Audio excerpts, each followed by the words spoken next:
So in my eyes, if you're a 28mm or wider shooter and you tend to shoot stop down at say f8, you don't want to be carrying a big heavy Leica M6 around all day.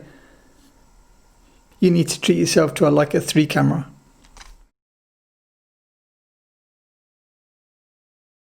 Hello, welcome back, Matt from MrLeica.com. Now if you're a Leica M shooter and you enjoy shooting with 28mm lenses as seen here on the M6, this video may be for you.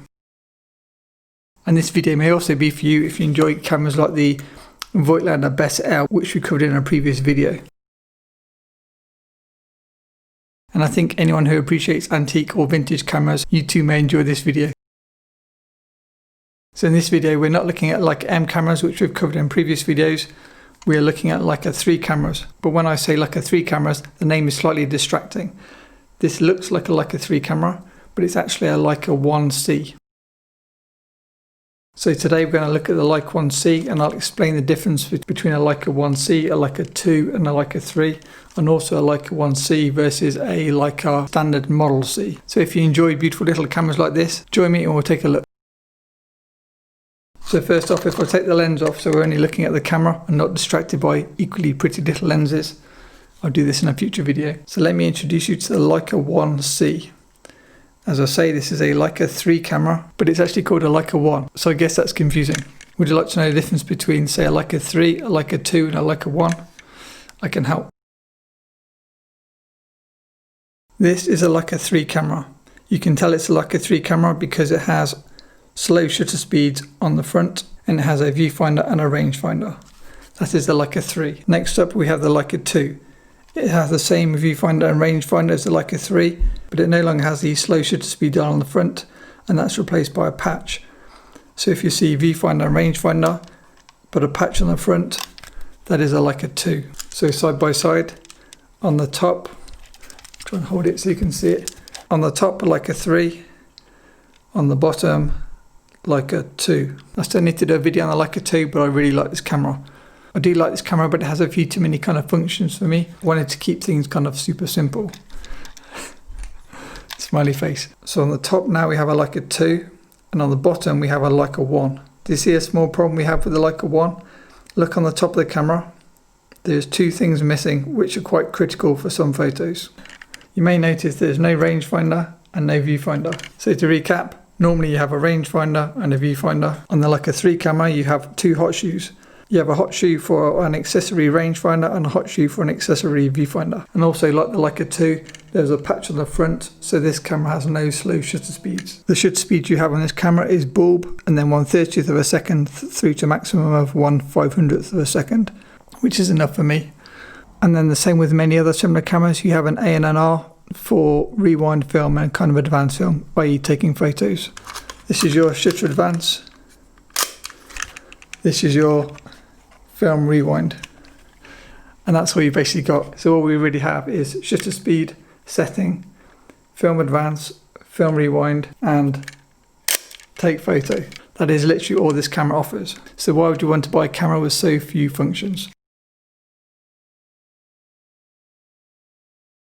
Now if we go back to the Voigtlander Best L, which I showed at the start, this camera is very similar in design, as in it also has no viewfinder and no rangefinder. If you like the idea of a camera with no viewfinder and no rangefinder, but you want a modern version, you can pick up the Voigtlander Best L for quite a reasonable price, and often they come with the amazing Voigtlander Heliar 15mm f4.5 lens. Now if you look carefully, the Best L is a screw mount camera, the same as the Leica. That means these cameras are really quite similar, which means if you enjoy using Leicas and you love the kind of build quality of Leicas, you can use the same lenses, say the 50mm super wide Voigtlander on this camera, but have the benefit of the kind of the form and the kind of the feel of the Leica, and it'll take exactly the same photos as the better. I guess the counter argument is if you want something modern, which is faster to load film and unload film, the Voigtlander Best will probably suit you much better. But I just really love these small cameras. So in terms of real life use, I bought this camera to use with 50mm lenses, 21mm, 25mm, 28mm, 35mm. I could also use it with 50mm lenses, but the Leica 3 and the Leica 2 have a 50mm viewfinder built in. So really, if I want to shoot 50, it makes sense to use the Leica 2 or the Leica 3 camera. But for wide lenses, as here with the 25mm, I just attach a 25mm viewfinder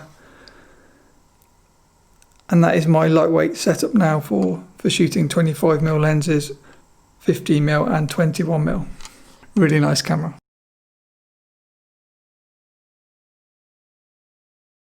So I guess before we finish, I should probably give this camera a proper introduction. The Leica I was first released in 1949 and in production until 1952.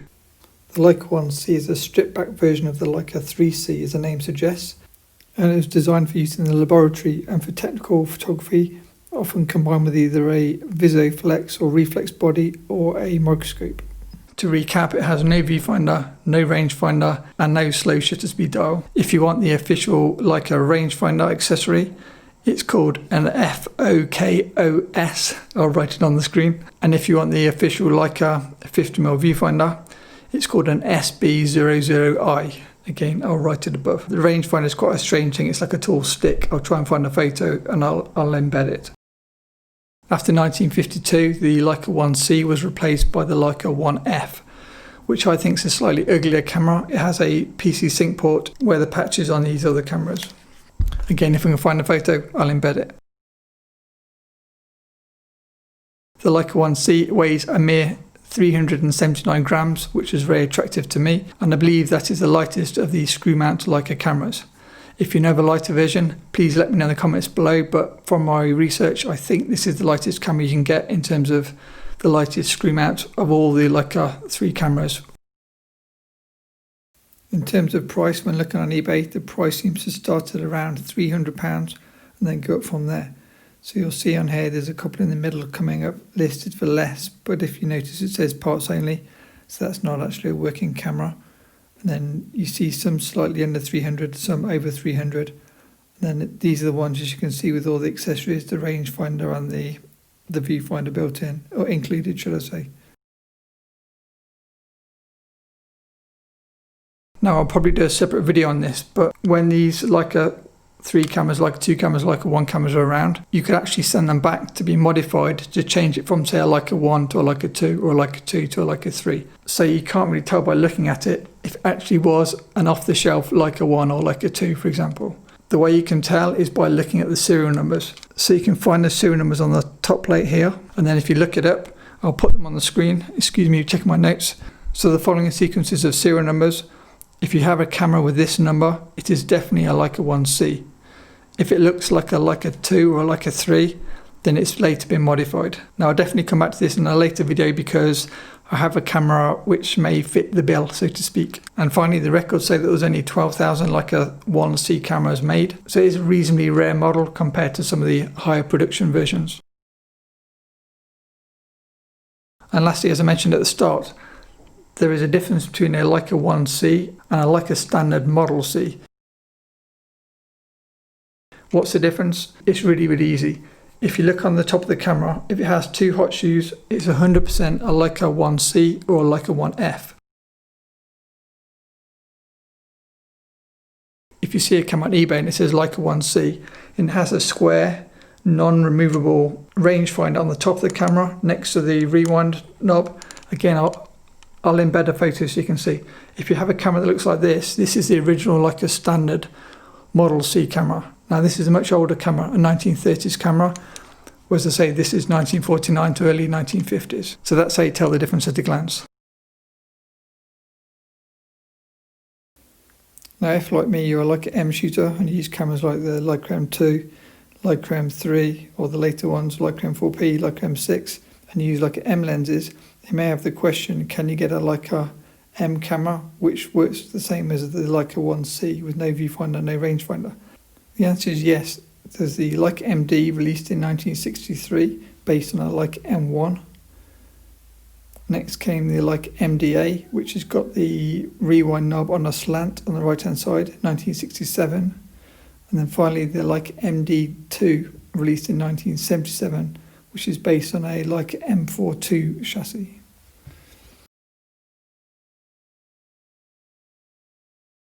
That's all I've got for you for this video.